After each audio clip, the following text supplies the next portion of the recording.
Cristiano, let me start just by asking you, why are you doing this interview with me? Because I think it's the time to say something, and because I like you. As simple as that. Well, don't say that in public.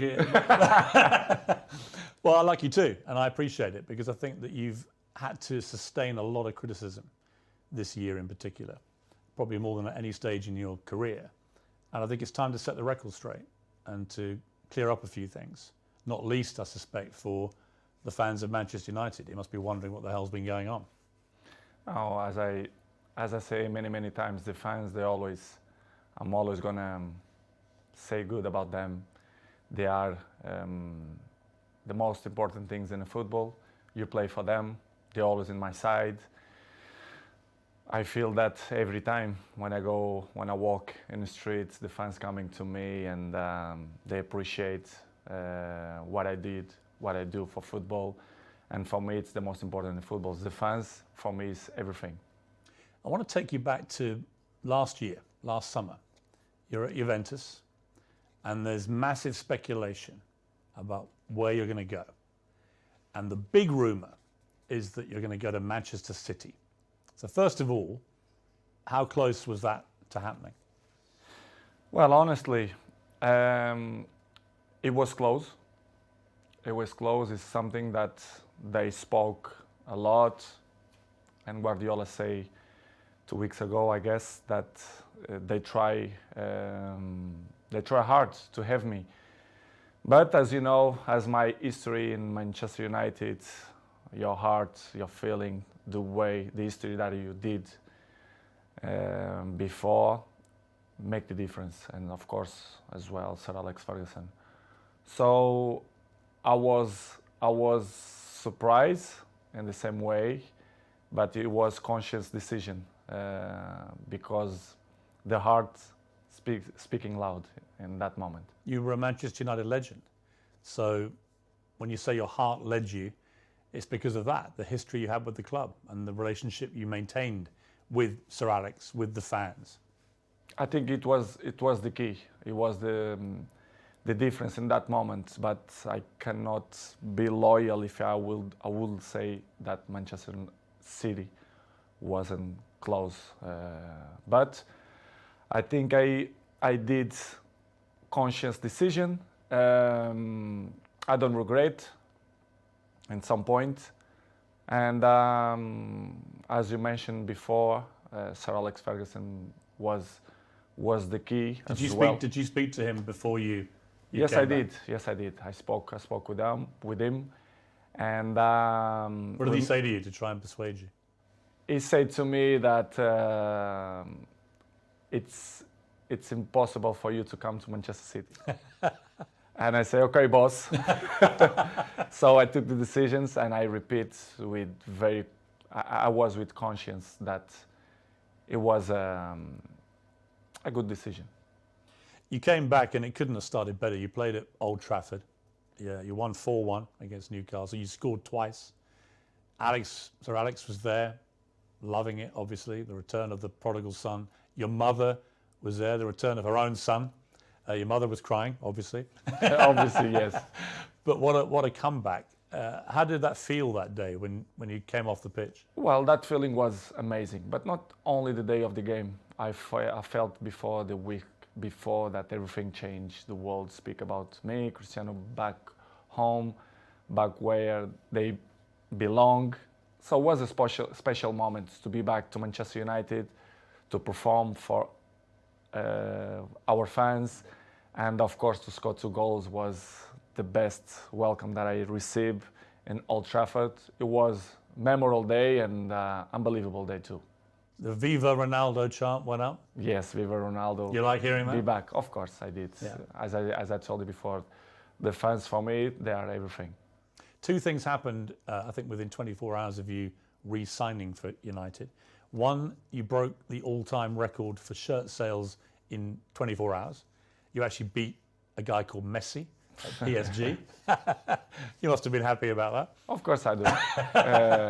As you know, I don't follow the records. The records follow me. So It's good. Another one in my book. And the other one was the Manchester United tweet announcing that you were rejoining the club, was the most tweeted or most liked tweet, I think, in Twitter history. It's good, as I told you before. It was a good moment. Nobody expect, because things change around, in my opinion, in 72 hours, which is you plan, or they spoke, not only Manchester City but other clubs too, spoke about your name, that you will change Juventus for another club. But Manchester United wasn't there, wasn't in that pot of that teams, but surprised everybody, even me, to be honest. After a few weeks, things weren't going well at Manchester United. The club just wasn't firing. And in the end, Ole Gunnar Solskjaer, the manager, got sacked. And that's within like 2 months of you coming back. What were you feeling about what was going on at United? And what did you feel generally about the club itself and the state that the club was in compared to when you'd been there before? Piers, to be honest, when I signed for Manchester United, I thought everything was changed, because it's 13 years that I changed. I was in Real Madrid 9 years and 3 in Juventus. And when I arrived, I thought everything will be different, you know, the technology, the infrastructures and everything. But I was surprised in a bad way, let's say in that way, because I saw everything was the same. And Manchester, it wasn't in that moment that, as you mentioned, that Ole was sacked. Michael Carrick, he assumed the job for 2 games, Villarreal and Chelsea away, and everything was so fast, but surprised me a lot. Instability in the club, everything was kind of the same that I It hadn't moved on. No, they stopped on the clock, in my opinion, which is something that surprised me. I didn't expect. And slowly they start to change. Even the windows, the new players, and was tough. Was tough for me, because I didn't expect that. And because when you were there before, if Manchester United wanted a player under Sir Alex Ferguson, they normally got their man. Right now, it's a very different environment. After many years of failure since Sir Alex retired, United weren't getting the top players anymore. So were you surprised by that dynamic changing as well? Because you would have been used before to them, if they wanted top players, they got them. I was surprised. I thought when I signed, that they signed in that year Sancho and Varane plus me, that things will be in the way that Manchester should be. As you mentioned, well, Sir Alex Ferguson left a big gap in the club. Not only Sir Alex Ferguson, but one person that I thought make the difference, David Gill, the president, a very, very good man. And the structure around Sir Alex Ferguson was very important too. I knew that Manchester United wasn't the same, but I don't see that it was so big gap, so big things that go through by the last 10 years. And it was the thing that surprised me more, to be honest. It was little things like even the swimming pool that the players use, the saunas, all these facilities. Nothing had changed since you'd left in 2009. Nothing changed. Surprisingly, not only the pool, the jacuzzi, even the gym. Even some points, the technology, the kitchen, the chefs, which is I appreciate, lovely persons. They stop in a time which is it surprised me a lot. I thought I will see different things, different, as I mentioned before, technology, infrastructure, but unfortunately we see many things that I'm used to see when I was 20, 21, 23, so surprised me a lot. You'd also, of course, as you said, you'd been at Real Madrid and Juventus, where you saw them moving all the time to progress with technology, the latest thing, to improve performance levels. So you were able to compare what you'd experienced there with what was not happening at United. In United, the progress was zero, in my opinion.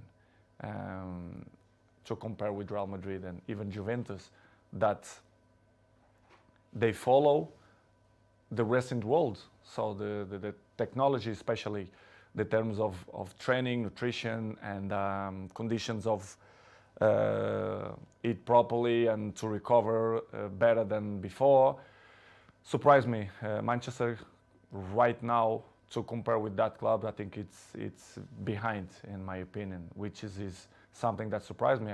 A club with this dimension should be in the top of the tree, in my opinion, and they are not. Unfortunately, they are not in that level, but I hope the next years they can reach to be in a top level.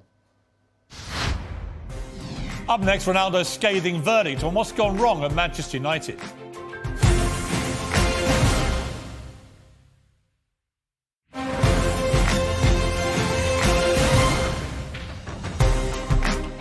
When you look at, United have had some of the best managers in the world follow Sir Alex Ferguson, and they've all been relative failures compared to other stages of their careers. Do you think that partly that's down to the structural element of this, that there just isn't the support that top managers need? I don't know what's going on, but since the Sir Alex Ferguson left, I saw not evolution in the club. The progress was zero. For example, you have an interesting point that how the club as Manchester United, after Ole, they bring sport directive Ralph Rangnick, which is something that nobody understands. This guy is not even a coach. A bigger club like Manchester United bring sport directive. Surprised not only me, but all the world, Well, it was a ridiculous decision, wasn't it? Of course, in my opinion, you have to be honest. If you're not even a coach, how are you gonna be the boss of Manchester United? It's something that I should see that Manchester is not followed not the right way to reach successful like other teams, like for example Liverpool or Manchester City, Chelsea. They are one step behind or two because of this kind of mistakes. In my opinion, they should improve and change probably the staff or the people, the directives or presidents. I don't know who is the problem there, but did it show a lack of ambition to you when they replaced Ole Gunnar Solskjaer, who a lot of fans liked, but he obviously wasn't delivering the big titles that United wanted and were used to. But to appoint someone like Ralph Rangnick, I'd never heard of him. And I'm thinking if had you heard of him? No, of course not. You'd never heard of this guy? Nobody, and the people who I speak, nobody knew it. Who is him? So suddenly did you call him the boss? Of course, I respect. We have to call because he assumed the job. Regardless, all the coaches that I had in my career, I call them boss because if they assume the job, we have to call in that way.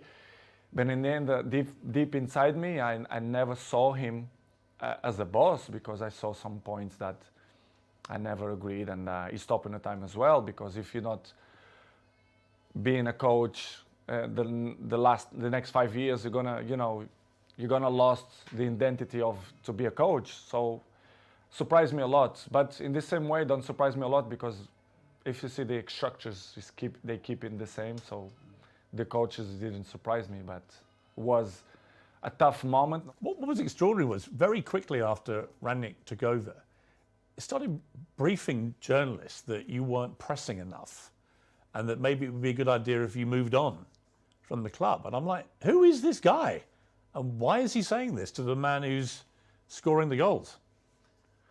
To be honest, Piers, it's something that I don't understand. It's the new coaches that coming around, they think they find the last Coca-Cola in the desert, which is I don't understand. The football there invents many years. So, but I respect any coach have a different approach, different opinions, different mentality, but kind of some points that you not agree. So I'm always like that in my life.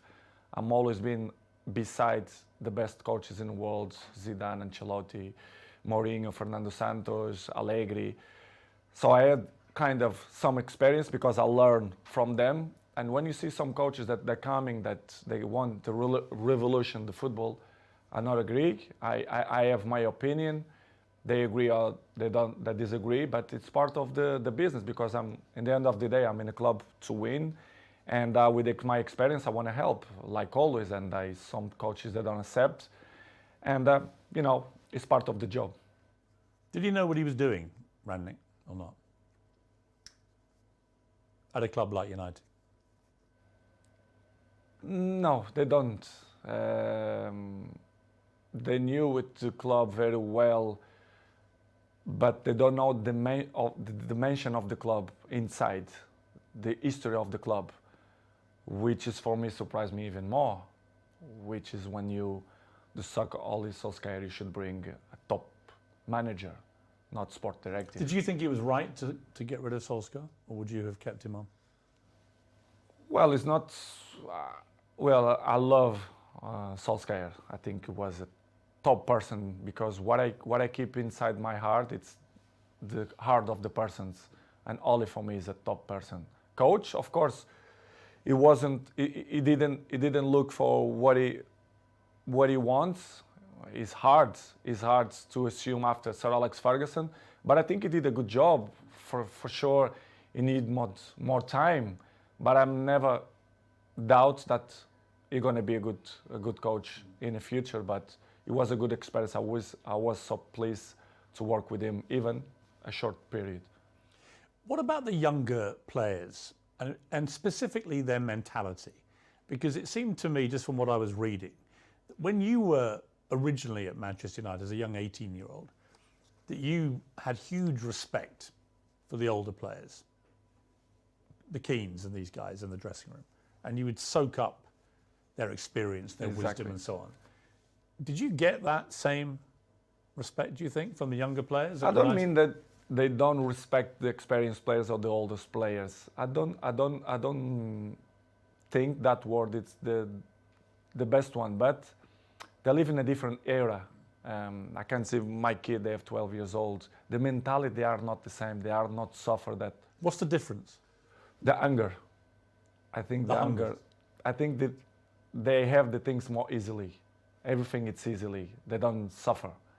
And I think they don't care. I don't mean only a few in Manchester United, but all the teams, all leagues in the world, the youngers, they are not the same of my generation. But we cannot blame them because it's part of the life, the new generation and the new technologies that avoid, they distract them for another thing. So, but they are not the same.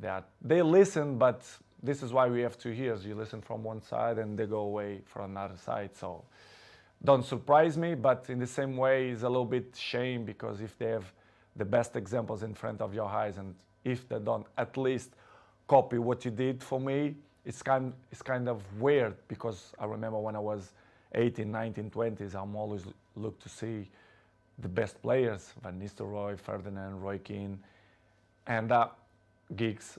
This is why I have the successful that I have in longevity, because I take care of my body, my mentality, my head, because I see these guys and I learn from them. When you try and give advice to these younger players, what do you say to them? What do you try and guide them to be like? I think the best advice, I'm not the kind of guy to like to give advices. I prefer to be as example. Yes. Because I'm an example. I'm there every morning. I do it the same stuff. I'm probably the first ones to arrive and the last ones to go out. I think the details speak for itself. So, because as I told you before, they listen one thing and in 2 minutes they already forgot and do it whatever they think it's better. This is why I say I like to lead by example. And some ones they follow me, not much, but see, I just find that incredible. That if I was a young footballer and I had Cristiano Ronaldo at my club, that I wouldn't want to spend every second watching him, listening to him, observing the way you go about your business. And yet, from what you're saying, clearly they're not interested. They don't care. Some ones yes, but most of them no. But for me, it's not surprise me. Don't surprise me because they're not gonna have longevity careers, in my opinion. It's impossible. It's impossible to see, for example, my generation. You see many players they reach 36, 37, 38 in a high level. I think this generation you're gonna count by your hands how many gonna reach in that level, because this years of preparation helps a lot. Who are the players in the world that you most admire for their mental strength, their attitude?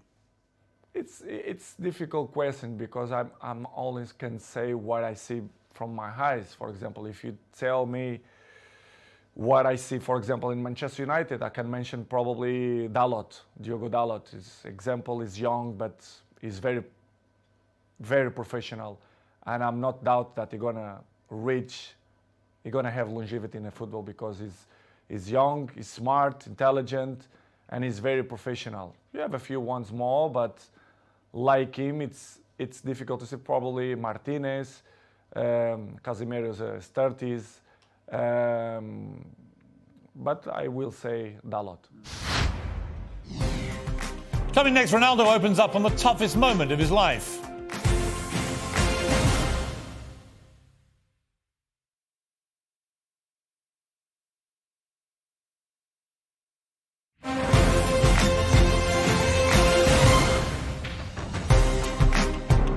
So Rangnick's come in, it's your second manager, it's not working, the results aren't great. You're still scoring goals regularly for Manchester United. You're about the only one who is. But then you get hit by an awful episode in your life, probably the worst time of your life, where your partner, Georgina, she's pregnant with twins and is actually giving birth to these two babies. And your baby son doesn't survive. And I don't think I can imagine, I have 4 kids, you have a lot of children, you know, you can't imagine a worse thing to happen than to go a full term of a pregnancy, particularly for the poor mother in that case, but also for you. What was that like for you, that time in your life? It's probably the worst moment that I passed through my life since my father died, you know. When you have a kid that you expect that everything will be normal and you have that problem, it's hard, you know. As human being that I am, me and Georgina, we had quite difficult moments because we don't understand why happened to us. Was difficult, to be honest. Was very, very difficult to understand what's going on in that period of our life. As you know, the football carry on. They are so fast, many competitions. The football don't stop. We have many competitions. And pass through in that moment was probably the most difficult moment that I had in my life. Me and my family, especially Gio, that was tough. She said she was giving an interview about the new series of her TV show. And she said in an interview, a big piece of my heart shattered. And I asked myself how I could carry on. I had the answer nearer than I thought. I looked into the eyes of my children, and there I saw the only way of doing it, being all together. Yeah, I saw too. Yeah, this is why what we did.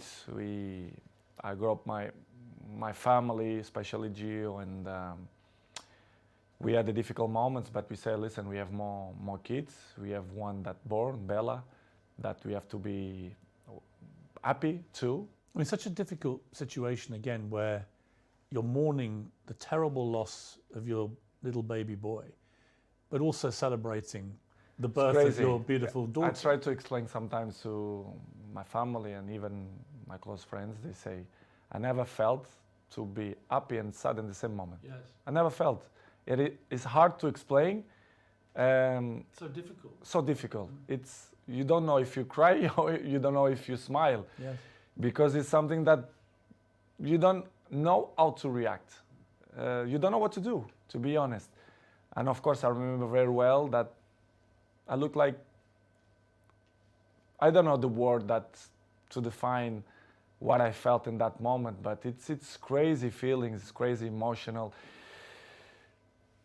But as I told you before, I I have to hold that we had at least Bella, Yes. which is the most important. One die and one survive, but it's difficult to explain. How please. did you explain it all to your other children?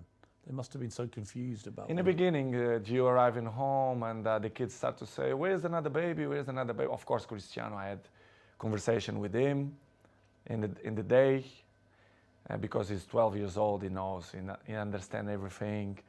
And I had a nice conversation with him. We cried together in his bedroom, and he explained, and it's kind of, he didn't understand. He understand, but in the same way, he was a little bit confused.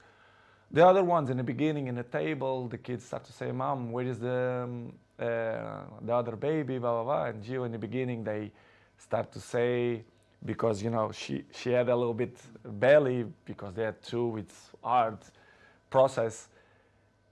And after 1 week, I say, let's be frontal. Let's be honest with the kids. Let's say that Angel, which is the name, they go to the heaven.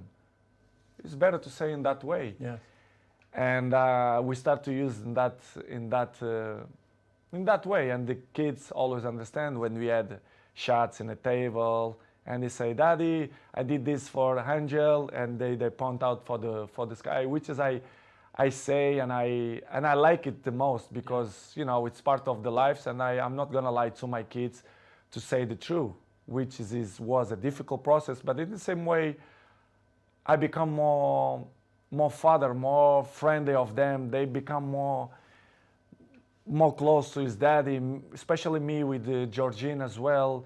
Yeah, I was going to ask you that because these things they can make or break relationships because the grief can be so intense. It can drive couples apart or it can bring them closer.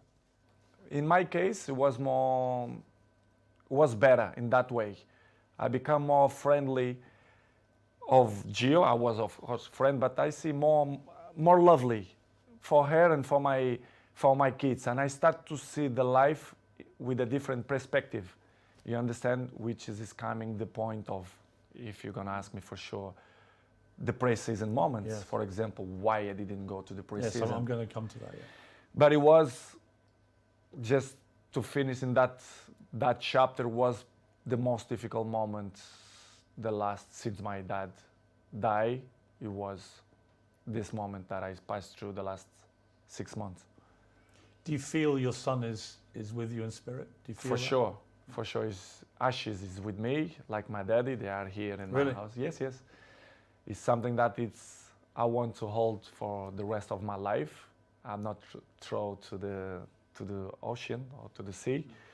I keep with me. They are next to my daddy. I didn't know if you check. I have a small church down, and you do? Yes, I do. Like a little chapel? Yes, chapel, and I keep my daddy and my son. Do you talk to them?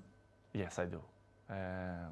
I talk with them every time, and that they are in my side. They are, they help me to be a better man, to be a better person, to be a better father. And it's something that I'm really, really proud that the message that they send me, especially my son. Amazing. You had an extraordinary reaction from football fans, obviously from Manchester United, but I think you must have been just so surprised by the outpouring of not just support, but Liverpool fans sang on the 7th minute of their next game, "You'll never walk alone." The Kop, the great infamous enemy of Manchester United. What did you feel when you heard that? I never ever expect that. Never. I had the opportunity now to say, all English community, thank you a lot for that kind of that they had with me, not only Liverpool, but all England. I was at Arsenal when you played, and on the 7th minute, the whole crowd. I received a letter from the Queen family as well. Really? Yes, I do. Which is from the Queen herself? Or? Yeah, family. Yeah.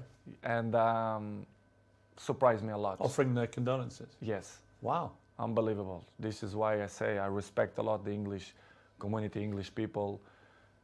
because they've been very kind with me, and in that difficult moment of my life was spectacular. The way they treat me and my family in that difficult moments. I should say straight to the crowd and thank you to the all English community that helped me in that moment. When the Queen sadly died in September, you posted a very nice tribute to her. Was part of the reason because of what they had been like with you? Of course, they've been so kind of with me, and this is why I did what I did. But it was unbelievable moment. I'm never ever gonna forget that moment. You have a little girl, Bella. She's 6 months old now. Must be a great joy amid all that terrible sadness.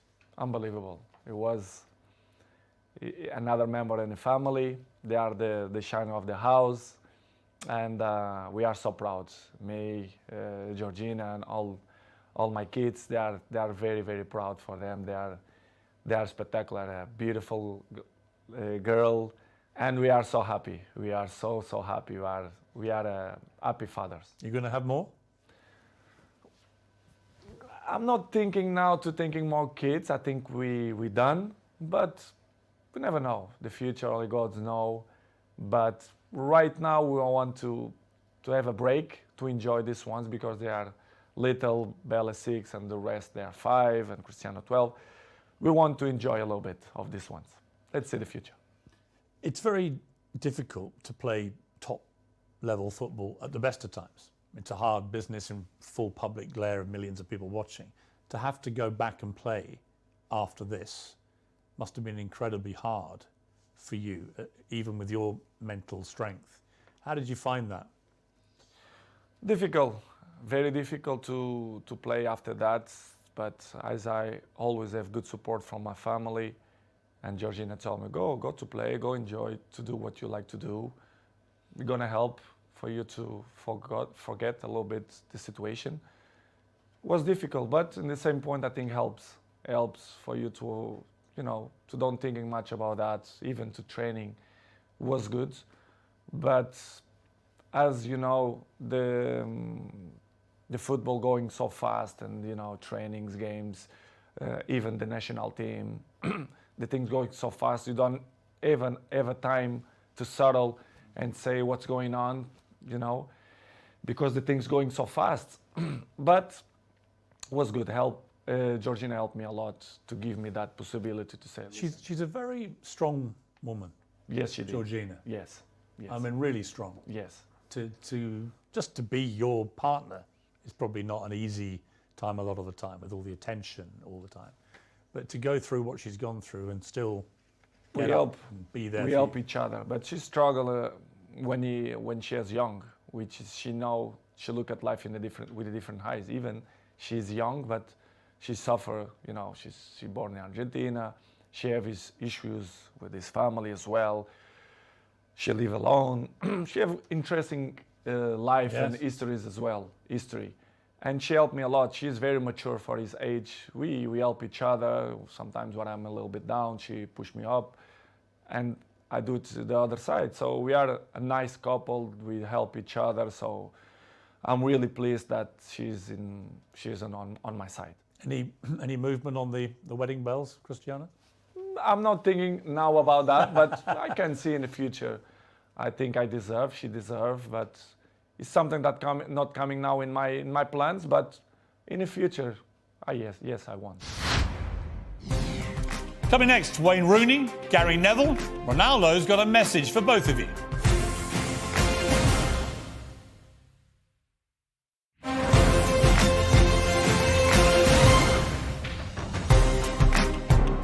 Four days after this terrible time in your life, United get a new manager, Erik ten Hag. Did you know much about him? A little bit through Ajax, the job that he did for Ajax.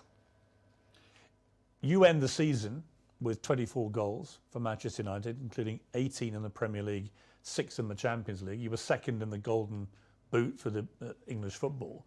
I mean, by any normal yardstick, that's an incredible performance. And yet you were still getting criticised. It was almost like, well, it's got to be your fault, even though you scored all the goals. Were you as bemused as I was that you were becoming the focal point for the criticism?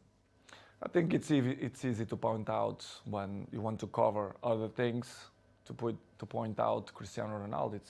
It's easy. Everyone know that press, they wanna put me in the first page because they know they will sell more, the interesting will be different. And I'm used to live like that because, I was 37, I know and I learn many things. When you are in the down of the wave, when you are in the top of the wave, you don't realize and you don't see things that you don't see before, which is I appreciate, to have bad moments, to see which people is in your side, who criticize you more, because they're looking for that. They don't like to see successful people. The people only try to bring negativism. And I felt the last 4 or 5 months that not only for me, but even for my family as well, for Georgina, especially around the world, the press criticize me even more. Sometimes I don't understand why. Even Portuguese press, that they criticize me a lot. I don't understand, but I still believe that the jealousy is part of that.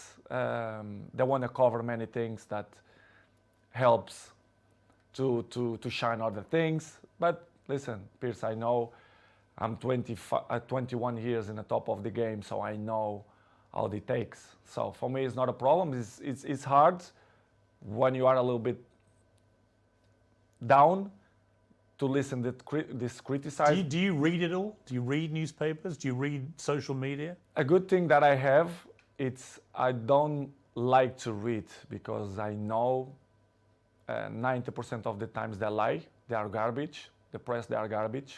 Not all of them, but most of them. They don't say the truth.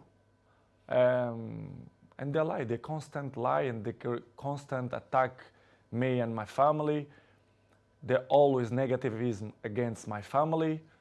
Why I'm gonna read? Because I know they try to make me feel bad, me and my family, which is something hard to deal. But in the end of the day, I understand. But it's really, really hard. The problem you have is you're too famous. You are the most followed human being on Instagram that you have. I just checked, 495 million followers. I have just under 2 million on Instagram, 8 million on Twitter. So I'm catching you on Twitter slowly, but 400. You're nearly at 500 million followers on Instagram. I mean, that's insane. You're bigger than all the Kardashians put together. It's good. It's good. I feel proud for that. It means a lot for me because it means that people like me too. I'm charismatic. I think why I'm the number one. Sometimes I ask that question to myself. Why me and not another one? Why do you think it is? To be honest, not just only because I play good football, because everyone knows, but I think the rest is relevant. You have to be charismatic. People have to feel some connection with you. I think to be good looking helps too. I have the same problem. Yeah, I feel the same way. To be honest, Piers, I don't know the real reason, but I think I'm charismatic and I'm a appetitive fruit. I don't know if we... A what? A fruit that people want to bite. Yeah. I don't know how you can say in English. Any particular fruit or? Let's say strawberry. But I don't know the reason. I mean, what's incredible to me is the power you have. Appetite fruit. Appetite fruit. I don't know if it makes sense in English, but if it don't make sense, you learn. I'll research appetite fruit, yeah. Okay. I mean, I have a pinned tweet and it's you telling me I have good abdominals, which is a very good observation. And it's only 10 seconds long. It's had 43 million views, this clip. So thank you.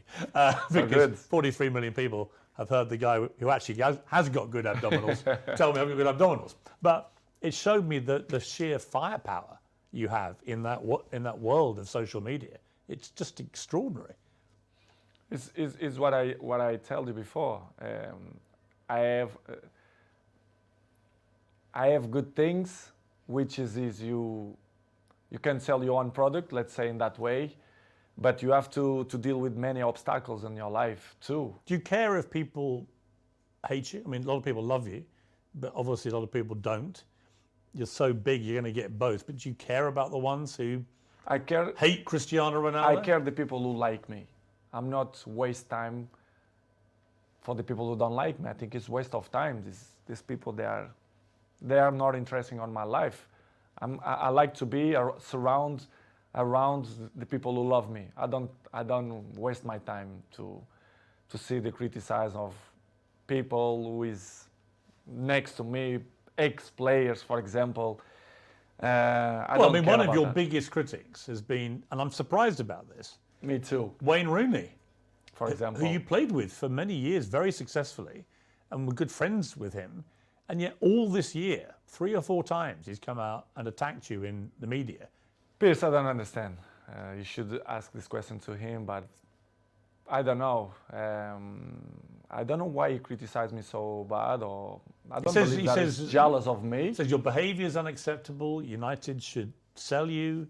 You know, blah blah blah blah blah. I mean, it's Wayne Rooney. It surprised me. It was 1 year ago or 6 months ago here in my house. You pick up his kids here and invite Cristiano to go to his house to play football. I really don't understand people like that, or if they wanna be in the cover of the paper, of the news, or they want a new jobs or whatever. Is it jealousy as well, perhaps, that you're still playing and still in the Man United? Probably, because he finished his career with 30s. So I'm still playing high level. I'm not gonna say that I'm looking better than him, which is true, but that is inarguable. I mean, there's no contest. It's hard to listen that kind of criticize and negative about people who play with you. For example, Gary Neville as well. Yeah, I mean, Gary Neville, you blanked him the other day on the pitch, and he looked quite upset, actually, because he obviously likes being your friend, but he's been pretty critical of you as well. People can have his own opinion, but they don't really know what's going on, for example, inside the training ground and Carrington area, or even my life. They should listen not only one point of view, they have to listen my point of view as well, because it's easy to criticize, but if you don't know the whole story, it's easy, you know. But it's, Pierce, as I say before, it's part of... Are they still friends of yours, or do you have a line where... They are not my friends. They are colleagues. We play together. They're not coming. We not have a dinner together, for example. But as I told you, Pierce, before, it's part of my journey. They keep criticize me, negativism every time. So I continue my trip, and I have to catch up the people who like me. Some of your ex-colleagues have been incredibly supportive. Rio Ferdinand has always got your back. Roy Keane always has your back. Whatever happens, he's always supported you and has continued to do so. Does that mean a lot to you? It means a lot, because I was in the dressing room with them. They are part of my journey in football as well. As I mentioned many times, Roy Keane for me was my best captain ever. Rio Ferdinand helped me a lot. He was my neighbor, I was his neighbor. So very, very good guys. Not just because they speak good about me, but they was there in the dressing room. They are football players. They know how players thinking and the behaves, etc.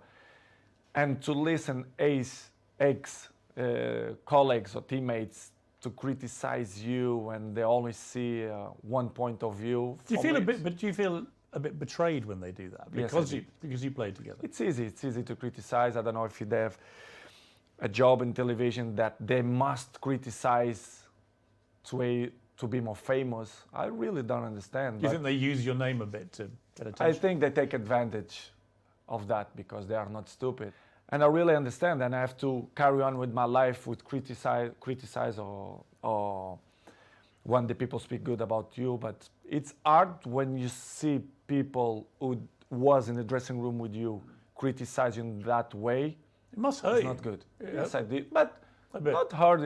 I'm not gonna be more slim. I'm not gonna sleep bad because of the criticize.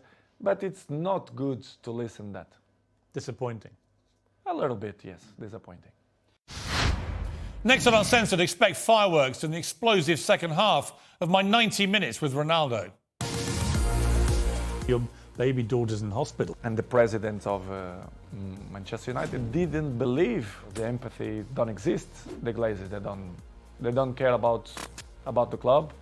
What would your message be to Manchester United fans? The fans for me will be always in my heart. He was deliberately provoking you. I didn't felt that he had respect for me. Cristiano Ronaldo's 12 rules to life. Why not? Imagine the rest of the rats, they're gonna criticize me too.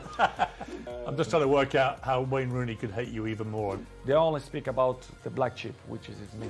They're trying to force you out. Yes, not only the coach, but the other 2 or 3 guys there around the club.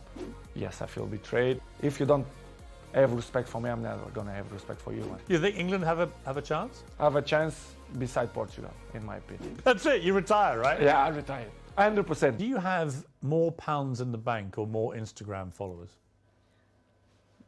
It's a good question. Probably similar, I don't know. Probably similar. I'm just trying to work out how Wayne Rooney could hate you even more, and probably that's the answer. Well, not only him. Imagine the rest of the rats, they're gonna criticize me too. But it's good to be still number 1. If you see something that make me happy too, if you see Forbes magazine, every year I'm in the top of the list, so it's not by coincidence too. But knowing you, it's not the money so much, it's just you want to be at the top, right? I mean, that's what drives you. Someone said to me, what drives Cristiano Ronaldo? I don't think it's money. I think it's being the best, beating people. It's that competitive streak. The records, the adrenaline. But Piers, let's be honest. The last years, the football changed. I see football now as a business, to be honest. Sometimes Georgina have an expression that I don't understand. They treat you players like a piece of meat. I say, yes, you say everything. It's true. When they want you, when they count with you, they give you everything. When they don't, they try to make a hard life to you. I see football, Piers, the last years as a business. I saw many things that I'm disappointing. The passion for the game is still intact, but in the same way, I saw other things as well, which is surprised me, but in the same way, it's part of the business, because if you see the world how it is in the moment, it's all business. Everyone take on itself. They are more individual. Well, you become a commodity, don't you? Where if you can sell record number of shirts in 24 hours, great, right? But if suddenly the team isn't performing well and they need someone to blame, it looks to me like at Manchester United, the default position is it's got to be Cristiano's fault. Exactly, it's always my fault. The problem is always me. I look like I'm the black sheep, right, which is I don't like. If you do it good or if you do bad, they're always going to find some criticize. Even in the national team, the last 3 months, as I told you before, the criticism was so bad. I mean, not only in football way, but professional and family way as well, which surprised me a lot. Look like I was a bad guy, which is not true. People have to listen from my mouth the facts as well. This is why I give this interview, because I think it's the right time to speak out of my mind, which is what they say the last 4 or 5 months is completely garbage. I'm not gonna say 100%, but 99% it was garbage. People say false things or lie things. Which things have annoyed you the most? Family issues. I want to talk about one in particular on that, which is when you were late back for the pre-season training. A lot of speculation because you'd said several weeks before that you wanted to play Champions League football and that you were maybe looking for another option because it didn't look like United would get to play Champions League. Let's make by points, for example, the pre-season moment. And after you mentioned new clubs or the interesting. For example, the pre-season, I had a very, very bad, which is I don't say nobody. The people who surround me, they saw, friends and even my mom.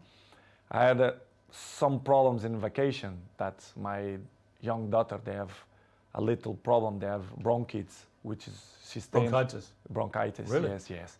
Your little baby, though. Yes. I was in Mallorca in holidays, and she stayed 1 week in hospital, was, you don't enjoy a lot the vacation. And after what had happened, so worried. Exactly. And the people make up histories that they say that I don't want to go travel. Please, people have to understand that I'm a human being. I'm always going to be in my side of my family. I'm not negotiate nothing beyond that. You understand? And I even have the letters from the hospital, the feedback of the health of Bella, which is, I'm not showing nobody. Nobody asked me. I keep for me. People forget that I'm human being, that I passed through a difficult moments. Well, you must have been worried sick. I mean, I was very worried. You lost your baby son, and now your baby daughter's in hospital. Exactly. And you must have been absolutely. I spoke with the directive and the president of Manchester United, and then kind of that didn't believe that something going wrong, which is make me feel bad. Really? Yes. I didn't believe you. They believe it, but in the same way, they are there. I never is ever going to change the health of my family for the football. Never. Now or 10 years behind or forward. And it's something that really hurt me because they doubt of my word that I struggle, especially Bella and Gio. We had 1 week in hospital because the Bella have a big problem. And I didn't go to the pre-seasons because of that, because I didn't was allowed to left my family if something happened to do it the pre-season, because I think it wasn't not fair to left my family for a pre-season. This is why I didn't go. I mean, if my employer didn't believe a story like that, I would be so angry. Because everyone, I'm not mentioned only in that Manchester way, but in the world, especially in the football world, they are very, very, very individual. Everyone on look for themselves or themselves. They don't care about your moments, your struggle moments, your issues, family problems. They want you. They want you. Doesn't matter your family problems. I don't mean Manchester, but in a general. As I told you before, the football goes so fast. You have many competition, many games, pre-season, World Cup now. Listen, we have you have one game. After 3-4 days, you have to be in the national team, preparation for the World Cup. It's hard. Sometimes you have to sell everything and, be with your family, take the best decisions. And in this summer, I didn't feel comfortable. I feel uncomfortable the way they treat me, especially the press. They doubt about me, the professional that I am. It's impossible to be 21 in the top of the game if you're not professional. They doubt about me, which is make me feel very, very, very sad, because in my life I'm always one of the best professionals. This is why I still play in the high level. You play in a pre-season friendly and you leave the ground early with several other players, and there's another huge fuss about this. What was the truth about that? Had you got permission to go? Do you wish you hadn't left early now? Ten Hag wasn't happy, it was reported. What's the truth? Yes, I will be honest with you. It's something that I regret to left from the stadium, probably, or maybe no, I don't know. It's difficult to tell you 100% if but let's say I regret. But in the same way, I felt provoked by the coach. I'm not allowed for me, a coach, to put me in 3 minutes in a game. Sorry, I'm not that kind of player. I know what I can give to the teams. You're talking about the Tottenham thing? The Tottenham player. player. I'm talking about in pre-season, there was a friendly where you left the ground with several other players. Me and 8 players. Right. So, but they mention only my name. Yeah. Which is everyone do that. I don't understand why they mention only about high value kind of game. Last year, many players do it the same. In that game, 8 players do it the same. So, but they only speak about the black sheep, which is me, I completely understand. Okay, it's done. I apologize to the coach. And for me, the chapter was closed. Coming next, Ronaldo claims he's being forced out of Manchester United.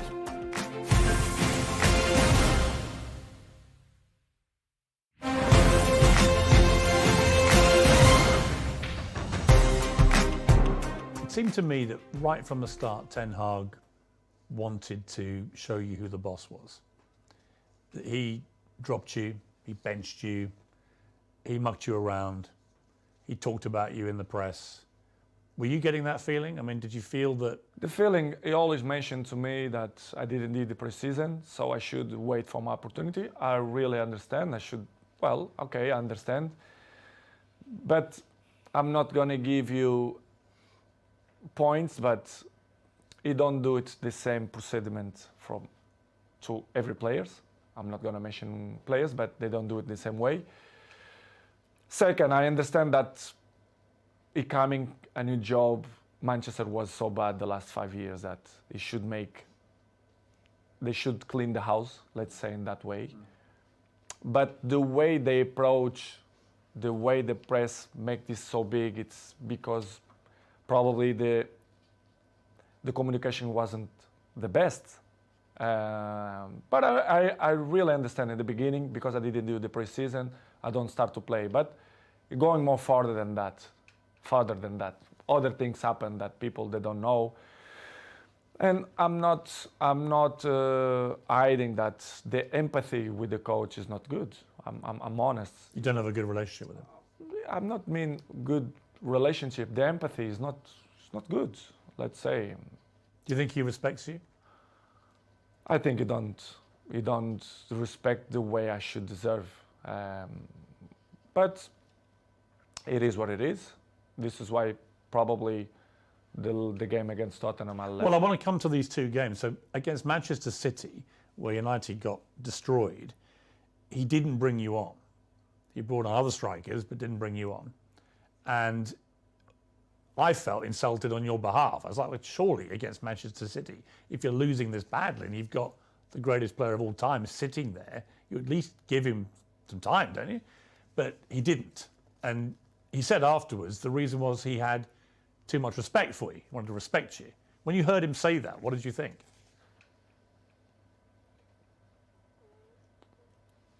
Excuses. I see as excuses. I say many things that I don't wanna criticize him. He can have different opinion than me, that they choose the players that they think is better for the team. I respect that. But the excuses all the time, the excuses have short legs. You cannot excuse all the time, which is things that don't make sense.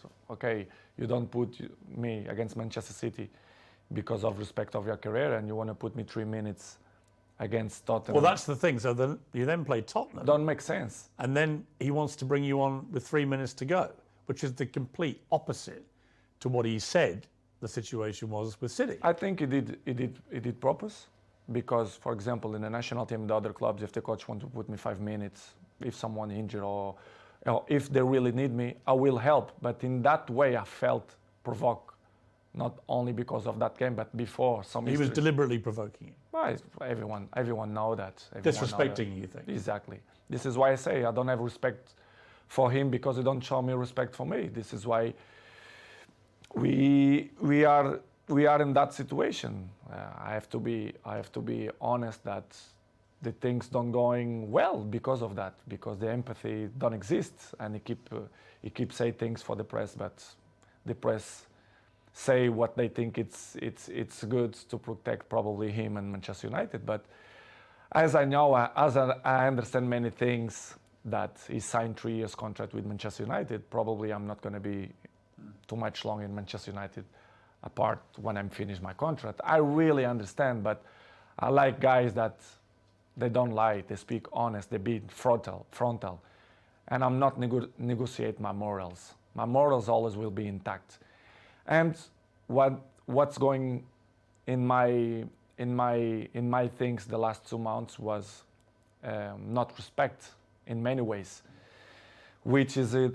I can regret, for example, against Tottenham, to left the stadium before the finish. Well, there's a video clip which appears to show Ten Hag telling you to get ready to come on, and you gesticulate back to him, I'm not going to do that. And as a result, you get suspended for the next couple of games, and he goes public and says it's because you refused to come on. And you did then issue a statement of some regret, saying, you're a professional and you've never been suspended before, I don't think, in your entire career. I mean, when you look back at that, I guess my question would be, you've always been very acutely aware of your role model status around the world. Do you wish, with hindsight, you hadn't done that and handled it a different way? Probably. I regret to left the stadium. Yeah. But I was, as I told the Pierce before, I didn't felt that he had respect for me to put me on 3 minutes after the issues that we had before. I was very, very, very, very disappointing for the communicator of Manchester United, to be honest. I never had a problem with any club, with any coach.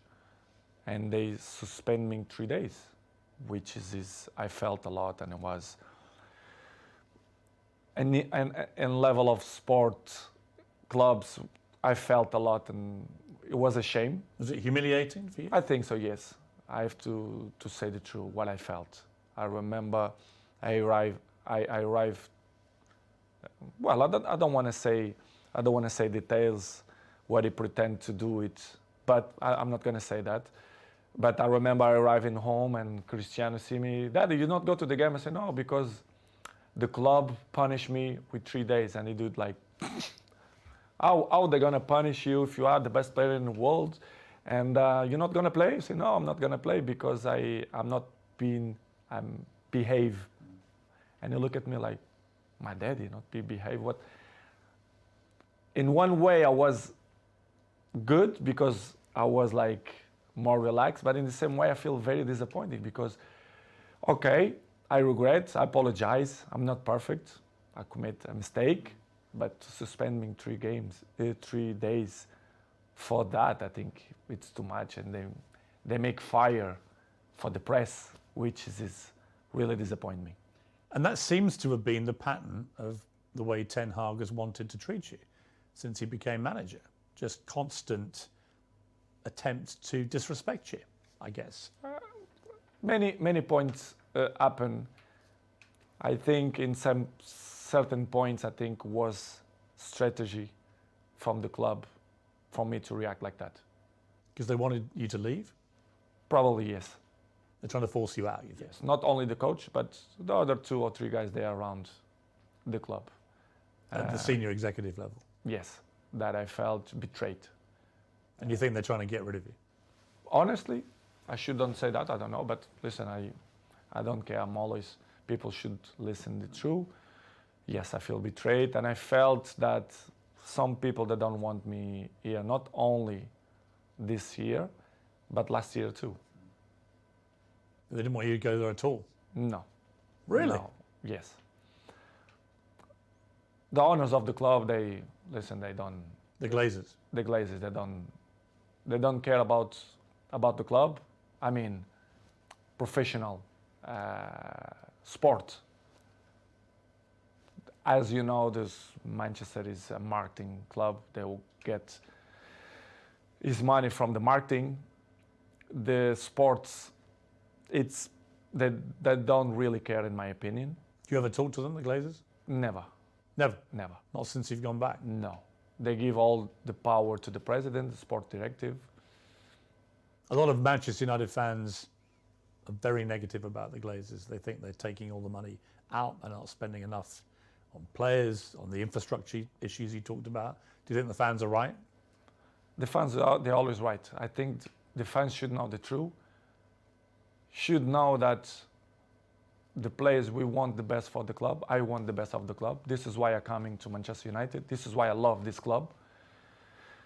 But you have some things inside the club which don't help to Manchester reach the top level as City, Liverpool, and even now Arsenal, for example, which is complicated. It's difficult. It's hard. In my opinion, it will be hard for Manchester to be in the top of the game the next 2 or 3 years if they don't change. If the Glazers stay as owners.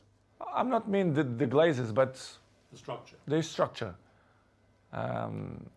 As Picasso say, you have to destroy it to rebuild. And if they can start from me, for me it's not a problem. I'm always gonna say I love Manchester United, I love the fans, they're always on my side. But if they want to do it different era, different generation, they have to change many, many things.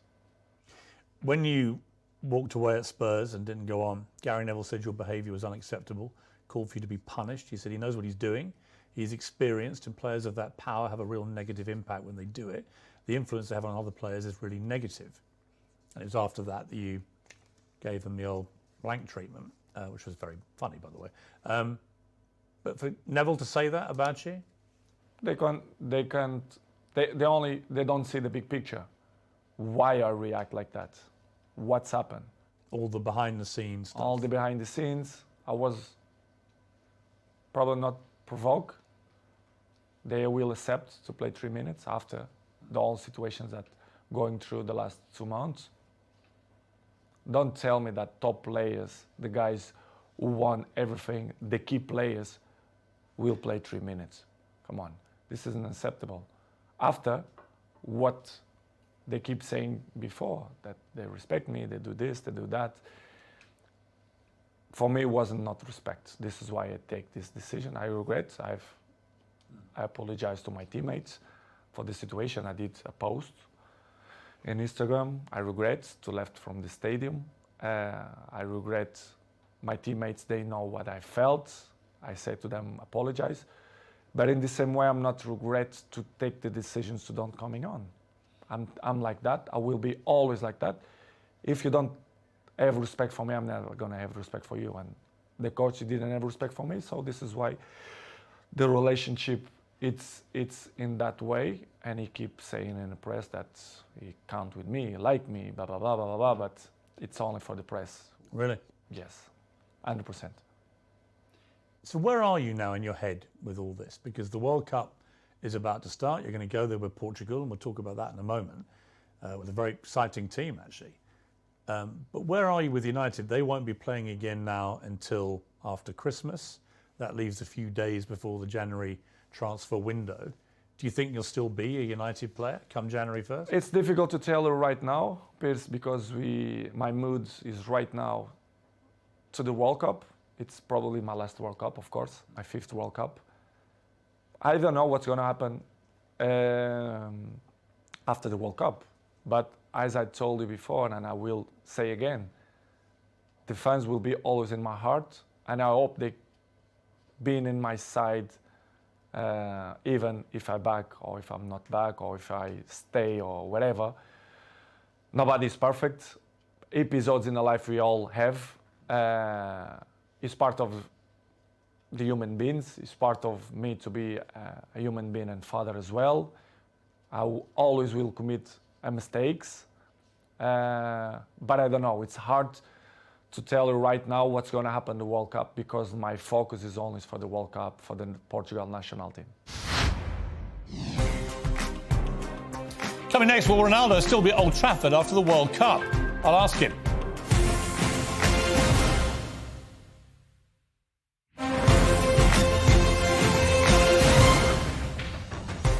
If you had your time again, knowing what was going to happen, would you sign for Manchester United again? As I told in the beginning, I'm always took my decisions by not emotional moments, but maybe this decision I took by emotional. I'm not regret because I took with 100% conscience. But it was more emotional than rational. Don't know if it makes sense. But it was good. It was good because I was happy when they left me be happy. So I tried to give my advices, my experience to help Manchester United to be where they deserve to be. I don't pretend to be more smart than the other ones. Nobody is smarter than me, but I'm not smarter than nobody. When I arrive in Manchester United, I always be available to help the team to do the good things, to put in the right spots, to compete with the best teams. But it's hard when they cut your legs and they don't like you to shine, and they don't listen to your advices. I think I have a word to advise to the club, because the trophies that I won, individual and collective, I think I can help a lot. But when the infrastructure is not good. What's amazing is you ended last season with hat-tricks, you're scoring hat-tricks for fun, one against Tottenham. You know, you were playing great football, but you were starting most games. And now this season, you've barely started any games. Something happened. You know, I'd imagine you're a bit like a racehorse, right? If you don't start. I didn't do the pre-season. Right, right. Is the excuse. Right, which is I ridiculous. did the pre-season, so. Do you think if you'd been able to just do what you did last season, you just carried on scoring? For sure. You think I did learn to score goals? Maybe I'm not motivated that I'm supposed to be, probably. As I told you before, Piers, I'm a human being. I feel the things. I'm not perfect. But my motivation is not the same that I was a few months ago. I hope to change. Do you feel like you need a fresh challenge? I'm not saying if it's fresh challenge, but let's see. I cannot answer right now because my focus is for the World Cup. But I don't know. Maybe it's good for Manchester and probably it's good for me as well to have a new chapter. Probably, but I don't know. If I will be back, I will be the same Cristiano. But I hope people being on my side and let me shine like I did all the clubs and all years. What is the truth about other clubs making offers for you? Some people have said there were no offers at all. I happen to know that there was a gigantic one from Saudi Arabia. I mean, for example? Like 350 million euros for 2 seasons, is that? True. Yes, it's true. That's a staggering sum of money. Yes. Which you turned down. In that moment, yes. I mean, that to me says you're not just about the money. It's what I'm going to mention now. They say many garbage things that if you are agent, what you're going to do? You go the clubs, but George Mendes, for example, have more than 100 players. And they go Chelsea, they go Arsenal. They always mention Cristiano Ronaldo. They offer Cristiano. Please, let's be honest. Who's the most expensive player, salary player that Premier League have in history? It's me, even with 37 years old. Why they even offer me to Sporting or Napolis? I will be honest with you. I didn't have many clubs, but I have many offers of the other clubs, right. Which is I didn't change because I didn't plan to do it, but I have. But what the press keeping say and the garbage press say that nobody want me, which is completely wrong. And I was happy here, to be honest. I was motivated to do it, a great season here. But they continue to repeat. Nobody want Cristiano. How they don't want a player who last year scored 32 goals with national team. I mean, that's the point I don't get, because there are people out there, and you see them, you hear them, and they say, well, he's not the player he used to be. As if somehow at 37 you're going to be as good as you were at 21. Anyway, everyone changed. But you are the greatest 37-year-old anyone's ever seen, right? And you're still extremely fit. So it just seems to me nothing's changed from the player I saw banging in hat-tricks last season, except that you have a coach who doesn't want to start you. A few months, what they're going to change? There's nothing. Do you feel like you can still be a top player? But for me, it's stupid question when the people say, they are not the same. Nobody is the same. Day by day, we're getting old. Every one of us. You understand? It's normal. You have to adapt. And I think nobody in this game have this brain that adapts with his age. I'm not want to be cocky to say that I'm the same that when I was 20. Of course, no. But I'm adapt and I be smart to know my strength, what I'm good to do. And I'm still playing the high level and I score goals and I will continue to score goals if my mind is clear and happy, and if the people surround me that help me to be a successful player, especially the coach, the president, directives. But when you feel that the energy don't go surround you, it's difficult you to be yourself, which has happened. This is what's happened with me. But what they say the last 3 months is completely garbage and wrong. They say that I offer me this and that, and many presidents and directives speak about they reject from it. It's completely lie. They lie because is not what's happened. I had many clubs, not many, a few clubs that they want me to sign, and I didn't go because I feel comfortable here. This is the truth. How easy is it to turn down £350 million to kick a football for 2 years in Saudi Arabia? It's hard, it's hard, it's hard, but in the same way, I thought that I was very happy here, that I'm still capable to score goals and make people up. Is it also that you want to keep playing at the highest level? That you want to play Champions League football? You want to keep breaking records? Is it, again, it comes back to my gut feeling about you, that if it was just about money, you'd be in Saudi Arabia, right, earning this king's ransom, but that's not what motivates you. You want to keep at the top. Exactly, because I thought I still believe that I can score many goals and help the team, because I still believe that I'm still good and capable to help national team, even Manchester United. But if you don't feel surround you that the energies is in your side, it's difficult. Of course, the criticism is going to exist all the time. 37 is still not the same, but I want to see if some guy of my age maintain the level that I show.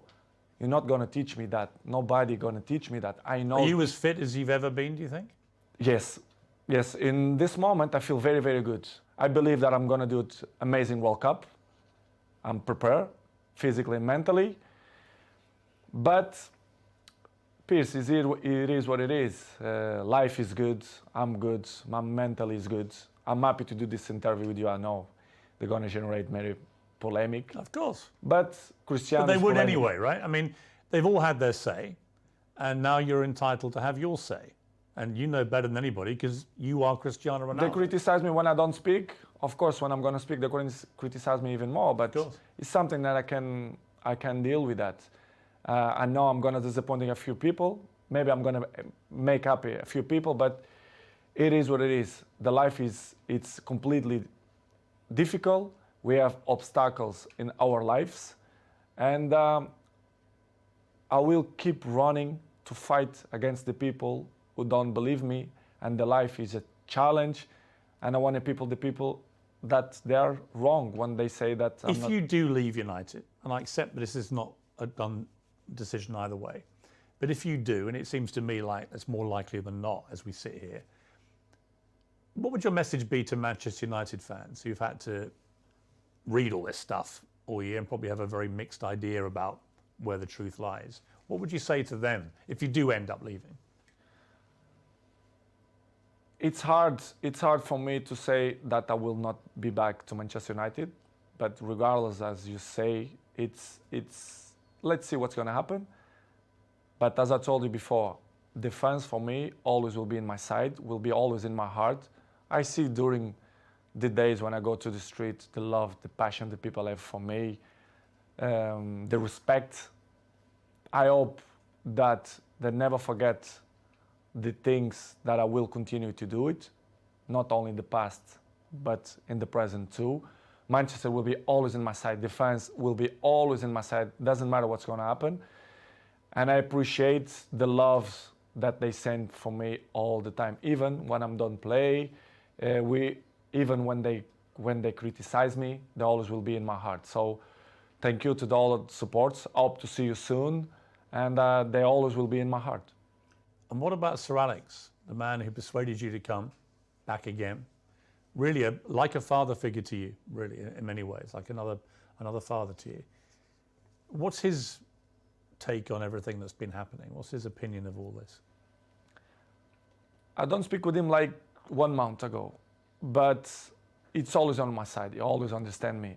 He knows better than nobody that the club is not on the path that they deserve to be. He knows. Everyone knows. The people who don't see that is because they don't want to see. They are blamed. The fans, they are always the answer and the passion for the game. Manchester belongs to the fans, but they should know the truth. The infrastructure, they are not good. They should change. If not, Manchester is not going to be where they used to be when Sir Alex Ferguson, David Gill was. And I hope to be part, if they count with me, to help the club to be successful. If not, the life will continue. I will continue to my journey. I will continue to make fans happy and score goals and do it tricks and everything. And it's good. It's part of my journey. Up next, Ronaldo and Lionel Messi and the World Cup in Qatar.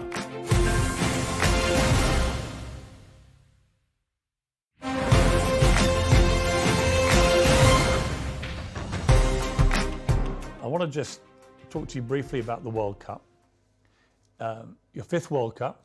I mean, you say it's your last, but I mean, you'd only be 41 at the next one. Could we have a sixth World Cup potentially? Will be tough. Will be tough. So this may be the last one. Probably, yes. You've got an exciting team full of experience and young players, Portugal. Are you optimistic about your chances? I'm very optimistic. We have a fantastic coach. We have a good generation of football players. I'm looking forward that we're going to do an amazing World Cup. Would that be for you the pinnacle of your career, to win a World Cup with Portugal? Piers, I dreamed one time about that. Holding the World Cup. Yes. It's going to be tough, extremely difficult, but everything is possible. But of course, we're going to compete. It's hard to beat. Who are the biggest rivals, do you think? We are not the favorites. We are never favorites. No, of course, but you weren't favourites when you won the Euros, Exactly, right? exactly. Who do you think are the ones to really watch? Who are the best squads out there? Probably France. I will put Spain, Argentina, Germany. Brazil, of course. They look good to me. They look good. What about, you haven't mentioned England as well. yeah, of course, England. You think England have a chance? Have a chance beside Portugal, in my opinion. But let's see. Will be different. Will be in a winter. Is it weird playing at winter? Do you care? Do you care? I don't really care, to be honest. A part of the issues that the country, wherever they try to speak now that it wasn't not good option to do it there, but they should do that before. We should focus only in football, the competition, to people to enjoy. Do you think all the politics and the morality debates and stuff, should that all be left aside now? 100%. Focus on the Of game. course. I feel that. Of course, they should do that. That debate should be had before you award the countries. Exactly. They should concentrate it in all competition, all the national teams, the people to be welcome in Qatar, and I see a good tournament. To be honest, I think Qatar, they are prepared. They are prepared for that, and will be weird to play in the beginning of the season. Yes, but in the same way, a challenge. I think it's. To be honest, it's good. I feel good. I feel with good energy. So what about this idea? You get to the final, Portugal v Argentina. You score 2, Messi scores 2. The last minute, 94th minute, you score a third for your hat-trick and you win the World Cup. Is that, be honest? It's too good. Come Is on. that the dream? It's too good. I didn't expect that. Too good dream. But if it happened? Come on. That's the dream. It can score another player. I don't care. If the Portugal be in a final and score, even the goalkeeper, I will be the most happy man in the world. But if this happens, come on. I will say I will finish football if this happens. That's it. You retire, right? Yeah, I retired. 100%. 100%. I mean, it may well be Messi's last World Cup. He's never won it either. I mean, you're linked forever, the pair of you. To me, the greatest there's ever been. You're number one for me. Thank you. He's number 2. You're number 1 to you. He's number 2. But it's an amazing relationship you have, even though you're not, I know, great friends or anything, but you're always respectful when you see each other. All the time. But what do you think of him, Messi, now? As you both head to maybe your last World Cup. As a football player? Yeah, and as a person. Amazing. Player is magic, top. As a person, we shared the stage 16 years. Imagine, 16 years. we At the highest level. we share. So I have great relationship with him. I'm not friend of him in terms of, when I mean friend is the guy who is with you in your house, who speak on the phone. No, but he's like a teammate. He's a guy that I really respect the way he always speak about me. Even his wife or my wife, my girlfriend, they always respect. They are from Argentina. My girlfriend is from Argentina. Yeah. So good. What I'm gonna say about Messi? Great things. He's a good guy. You do everything for football. The best player you've ever seen, excluding yourself? Probably yes. Him, Zidane, probably. Yes. That I fight with him. Yes. Have you ever had dinner together? Never. Would you like to? Why not? One day to sit down Yes. Listen. I love. Can I come? I love, of course. I love to meet people. I love people. You know, I love to share things, ideas, learn things, ideas, new histories, new brains. Why not? I will do it for sure. I will do it. That would be In a few years, Yeah. at the bat, as Maradona and Pelé did. Yes. No problem. Come on, I'm a good person. I know I have a good heart. I don't like to, to criticize people. It's not the way I took my life. Everything is positive. And if there's like a weird sequence of events and Mbappe goes to Real Madrid and PSG ring you up and go, we've had a great idea. We want to put Messi and Ronaldo up front. Everything it's possible in football. So And that would be incredible. why not? I don't know. As I told you before, They'd sell some shirts. for sure, they will sell a lot of shirts. Are Arsenal going to win the Premier League? I hope so. You do? Manchester first, if not, Arsenal is some team that I like to see to play. Did you rate the team at the moment? Yes, I do. I like the team. I like the coach. I think they do it a good team. And if Manchester United don't win the Premier League, I will be happy if Arsenal do. What would you like your legacy to be, Cristiano? I mean, well, let me ask you first. Do you have any plans to retire? I mean, how long do you think you can keep playing football? I want to play 2 years more. 2 years more. 2-3 years more maximum.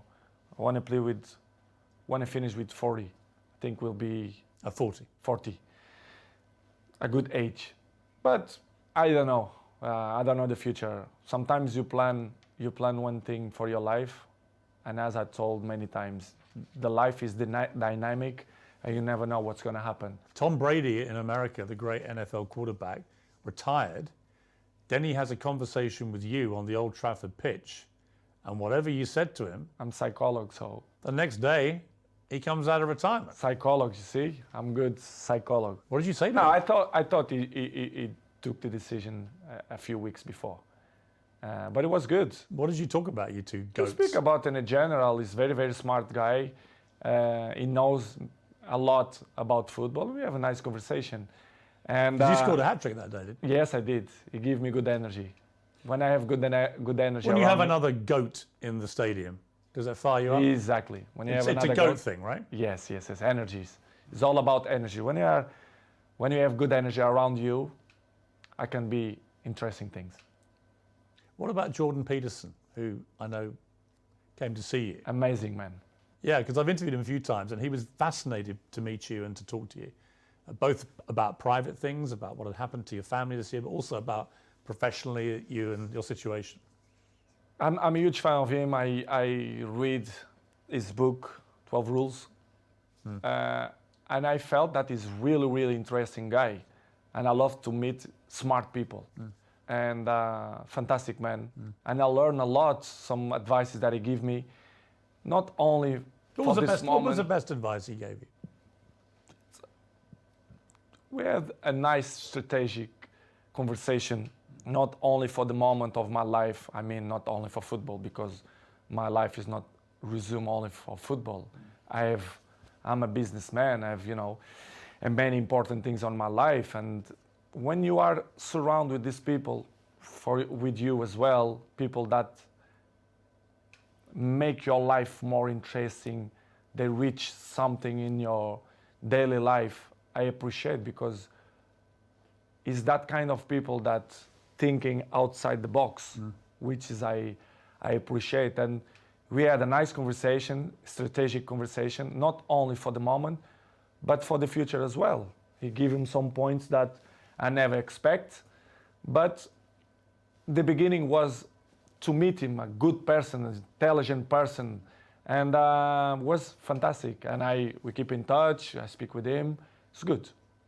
You're going to do Cristiano Ronaldo's 12 rules to life? Why not? For the future, Maybe probably. 20. You got more rules. Exactly. For the future, probably. I wanna educate it. I want to educate it, not only my family, but my fans. As you know, I have millions of fans. Yeah. Probably for the future, I want to do it some book, but not the type of book. I've got a good idea for you on that. I told you. It's a good one. But to help people how to maintain longevity. And also, I think in your case, how to survive life, right? There's a lot of people out there who are struggling to just deal with life. And the one thing you do better than anybody I've seen in sport is resilience, mental strength, right? That's what it's really about. I think it's the most important thing. And I can see me in the future. Of course, I want to improve my English.